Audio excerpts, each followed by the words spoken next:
আশুরা এ সম্পর্কে আমরা জানি যে আশুরার তাৎপর্যের মূল কারণ হলো আল্লাহ সুবহানাহু ওয়া তাআলা এই দিনটিতে আল্লাহ নবী মুসা আলাইহিস সালামকে বিজয় দিয়েছেন এবং অত্যাচারী ফেরাউনকে তার দলবল সহকারে সমুদ্রে অপমানজনকভাবে নিমজ্জিত করেছেন, পরাজিত করেছেন।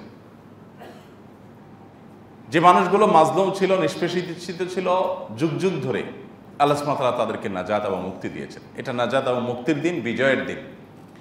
এমনকি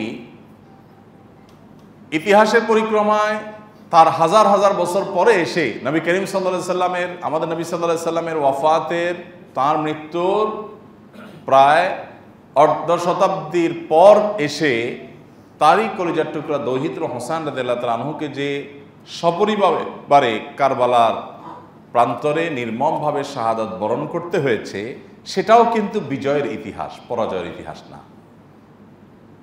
বিজয় কিভাবে?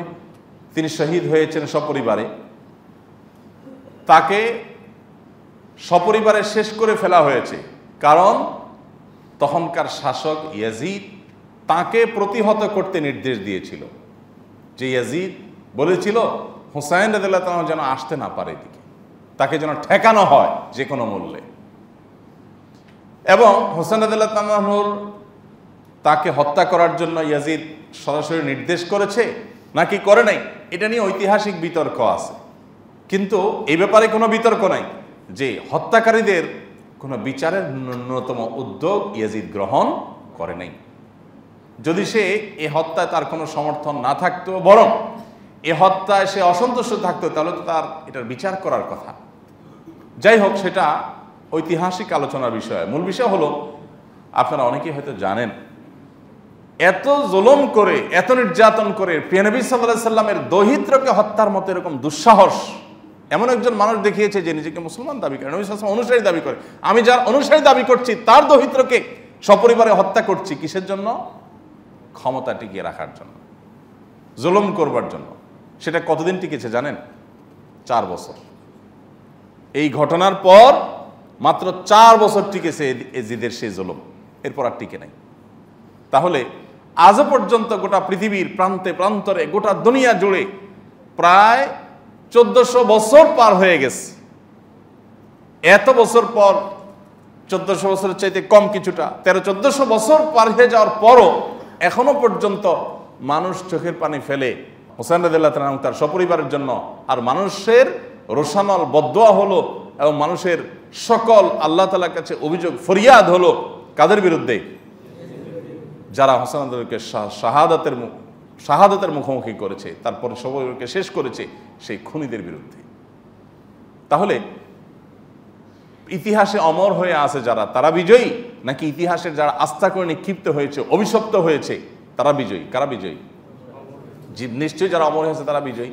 তাহলে আশুরার ঘটনা, আশুরার দিনে কারবালার ঘটনা, সেটাও কিন্তু বিজয়ের ইতিহাসই রচনা করেছে। বাহ্যিকভাবে মনে হয়েছে যে উনি শেষ হয়ে গেছেন, উনি মৃত্যুবরণ করেছেন, উনি শহীদ হয়েছেন, কিন্তু প্রকৃতপক্ষে এই মৃত্যু নয়, এই মৃত্যু জীবন।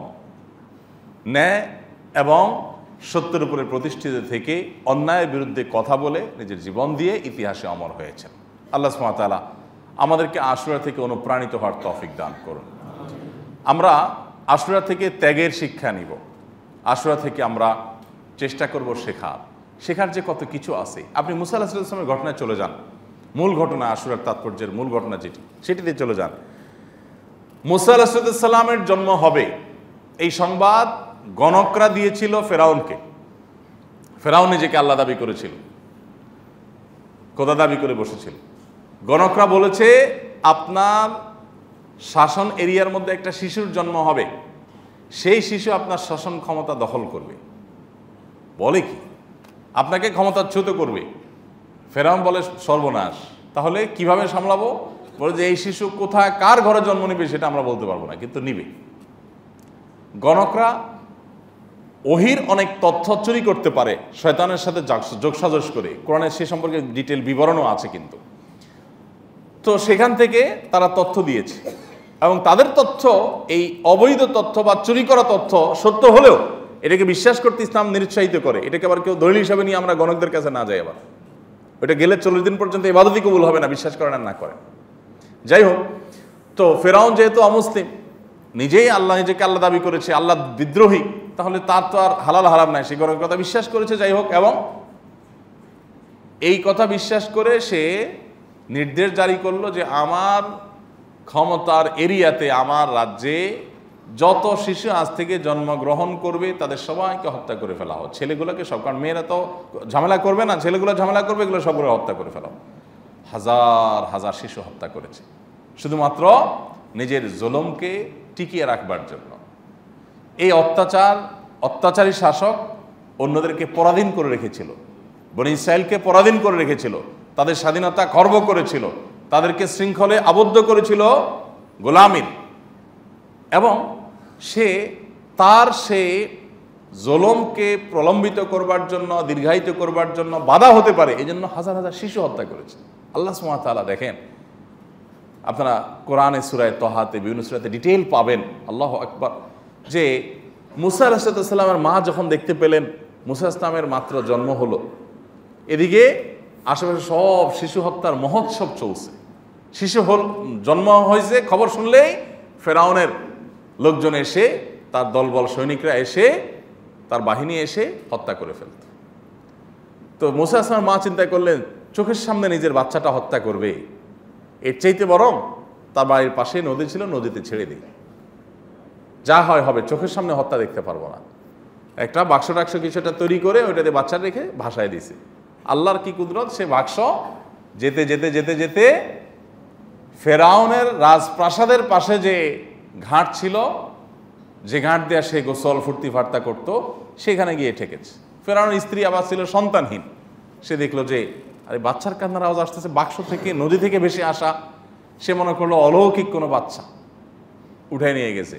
ফেরাউন তো হত্যা করবে, স্ত্রীর কথা হলো না, এটা আমরা কুড়ে আনছি কোথাকার, কি ভাইসে আসছে, কোনো মা তোমার ভয় হয়তো ফেলে দিছে সেই সন্তান, আমরা লালন পালন করি, আমাদের ঘরেই তো থাকবে, আর ঝামেলা কি। ফেরাউনও রাজি হয়ে গেল, আল্লাহ তাআলা বড় করলেন। আর বড় করার পর অনেক ঘটনা কোরআনে বিবরণ এসেছে যে আপনার এ বাচ্চাকে পরীক্ষা করার জন্য ফেরাউন অনেকগুলো উদ্যোগ নিয়েছে, এর ভিতরে জ্বলন্ত আঙ্গার পর্যন্ত দিয়েছে, অনেক ব্যাপার স্যাপার আছে, অনেক ঘটনা আছে। যাই হোক, তো একটা পর্যায়ে মুসা আলাইহিস সালাম ফেরাউনের ঘরেই বড় হলেন। দেখেন, দুধ কলা দিয়ে খাইয়ে পুষিয়ে ফেরাউন বড় করেছে কাকে? মুসা আলাইহিস সালামকে। আল্লাহ সুবহানাহু ওয়া তাআলা বলেন, তুমি যাকে ঠেকাবার জন্য এত উদ্যোগ নিয়েছ, তাকে শুধু আমি টিকিয়েছি তা না, তোমার ঘরে ঢুকায় টিকেছি। এই হলো আল্লাহ সুবহানাহু ওয়া তাআলার কুদরত। কিন্তু এই কুদরতটা মানে চাইলেই আপনি পেয়ে যাবেন বেটে বলে, এরকম না, বহু অপেক্ষা করতে হয়, বহু প্রতীক্ষা করতে হয়। পৃথিবীর ইতিহাসে এরকম দু চারটা ঘটনা ঘটিয়ে আল্লাহ তাআলা কোরআনে সেগুলো দিয়ে দিয়েছেন আমাদের শিক্ষা গ্রহণ করবার জন্য। আমরা তো অনেকে একটু মেঘ দেখলেই পালায়া দৌড়াইতে চাই। আমি ন্যায় এবং সত্যের উপরে যদি প্রতিষ্ঠিত থাকি, তাহলে আমি আমার কক্ষপথে, আমি আমার লক্ষ্যপথে অবিচল থাকব। আমার সফলতা দেওয়ার মালিক আল্লাহ সুবহানাহু ওয়া তাআলা। এমনকি আমার যদি জীবনও চলে যায়, যাক, কিন্তু আমি কখনো অন্যায়ের পথে পা বাড়াবো না। আজকাল তো সামান্য একটু লোভে আমরা ঘুষ, সুদ, দুর্নীতি, 2 নম্বরের পথে চলে যাই। আমি মনে করি যে একটু অভাব অনটনের ভয়ে আমাকে এই পথে চলে যেতে হবে, আমি সরে যাই, লক্ষ্যপথ থেকে সরে যাই। অথচ আমি আমার পথে যদি টিকে থাকি, মুসা আলাইহিস সালামকে যেরকম আল্লাহ তাআলা বহু পরীক্ষা নেওয়ার পর, বহু সময় পার হওয়ার পর ঠিকই তাকে বিজয় দিয়েছেন, আর ফেরাউনকে নির্মমভাবে আপনার সমুদ্রে নিমজ্জিত করেছেন অপমানজনকভাবে, ঠিক একইভাবে অন্যায়কে আল্লাহ সুবহানাহু ওয়া তাআলা সবসময় পরাজিত করেন এবং করবেন। এখান থেকে শিক্ষা গ্রহণ করি, ন্যায়ের পথে চলবো, অন্যায়ের পথে চলবো, যত বাধা আসে আসুক।